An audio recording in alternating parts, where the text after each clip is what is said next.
dito ipinapakita dito ng ating Panginoong Jesucristo, unang salita ng Diyos, na kilala ng ating Panginoon kung sino-sino ang mga sa Kanya. Kung sino-sino yung mga taong itinalaga niya sa buhay na walang hanggan. Kung sino-sino yung mga taong welcome sa kalangitan. Sabi niya dito, isang paalaala ito sa ating mga Kristiyano. Sabi niya dito sa 16 ay pinapaalalahanan tayo.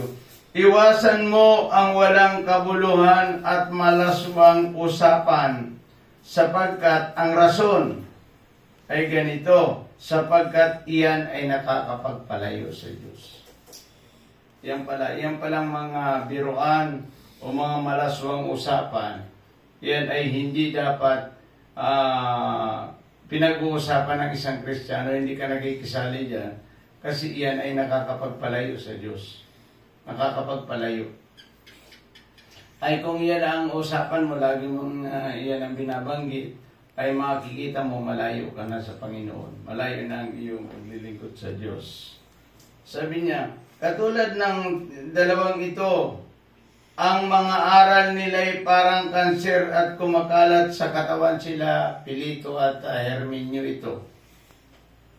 Parang kanser na kumakalat sa katawan itong mga biruan na ito. Ito kasi mga biruan na ito.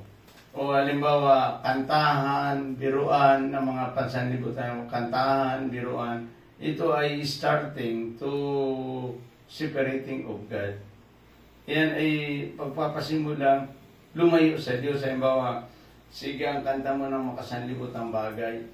Yan ay nakakapagpalayo yan sa Diyos. Parang kwentuhan yan. Kwentuhan.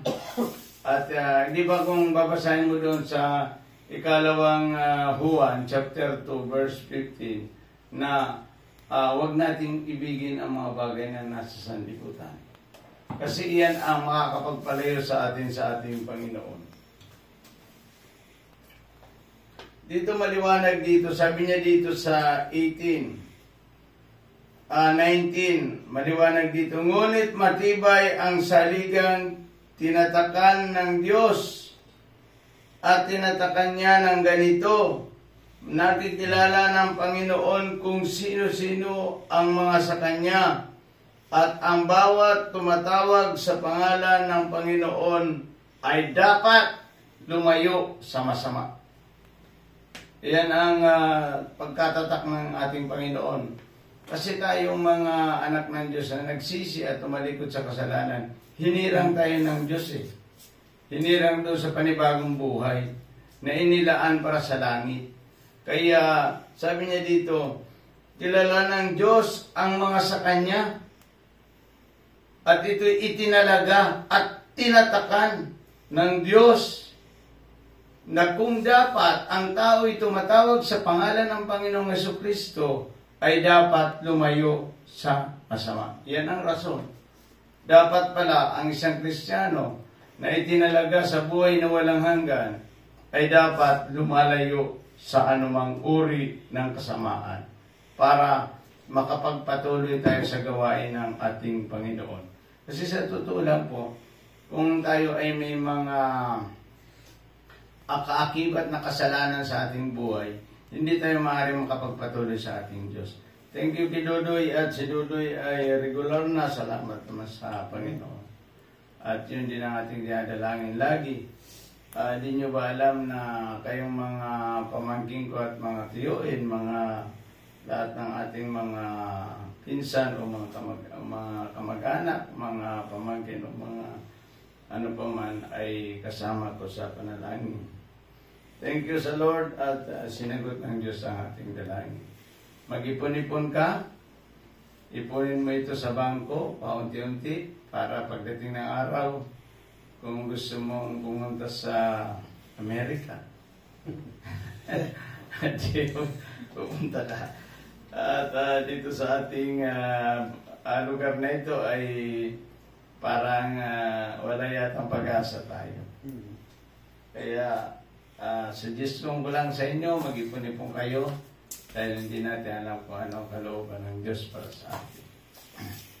Basta yun lang, binigyan tayo ng trabaho, pinaghahanap buhay tayo ng Panginoon, mag-ipon-ipon para sa kinabukasan din ng ating mga pamilya. Purihin ang Panginoon. Ngayon ang mensahe ng Diyos ay iwasan natin ang anumang uri ng kasamaan. Dahil tayo itinalaga sa buhay na walang hanggan. Tinalaga ka sa buhay na walang hanggan. Hindi ka na dapat nakikipag-salamuha sa ganyang gawain.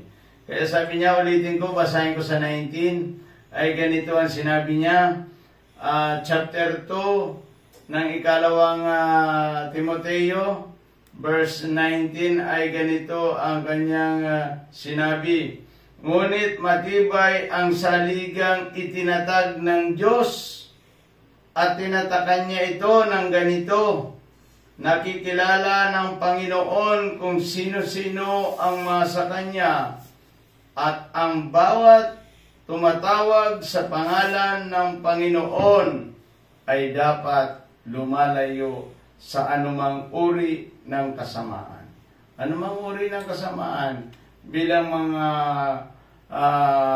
itinalaga ng Diyos sa buhay na walang hanggan, ay dapat nating lumayo tayo sa anumang uri ng kasamaan.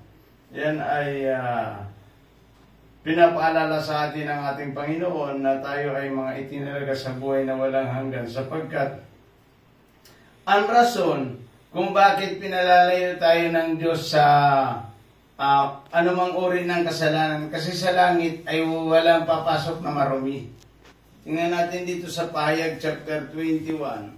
Dadagdag ko lang ito, chapter 21 verse 27.